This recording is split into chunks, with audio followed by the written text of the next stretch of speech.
అందరికీ నమస్కారం.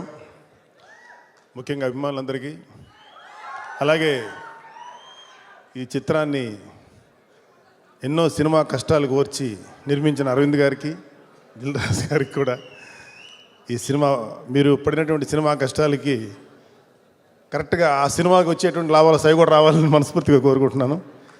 ముఖ్యంగా మా తేజ్, నాకు కానీ అన్నయ్యకి కానీ కళ్యాణ్కి కానీ మోస్ట్ లవబుల్ నెఫ్యూ, అంటే చాలా ప్రియమైన మేనలుడు. వీడంటే మాకు చాలా చాలా ఇష్టం.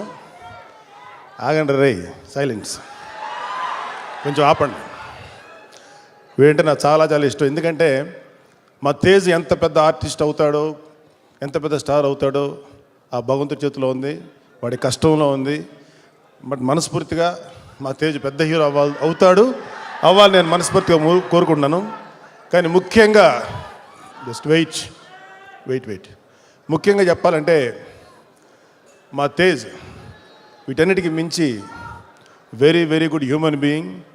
వాడికి చెప్పాలంటే అన్యం పుణ్యం ఎరగదు, అంత అమాయకుడు. డెఫినెట్గా మంచి వాళ్ళకి మంచి ఫ్యూచర్ ఉంటుంది. ఈ విషయం నేను మా బన్నీ గారి గురించి చెప్పాను. మా బన్నీ అంతా soft and honest and plain boy చిన్నప్పుడు. వాడు అప్పుడు అరవింద్గా చెప్పాను, డెఫినెట్గా బన్నీ చాలా పెద్ద రేంజ్కి వెళ్తాడండి అని. అలాగే మా తేజ్ కూడా అలాంటి మంచి మెంటాలిటీ ఉన్నవాడు, పెద్ద హీరో అవుతాడని మనస్ఫూర్తి కోరుకుంటాను. Thank you very much.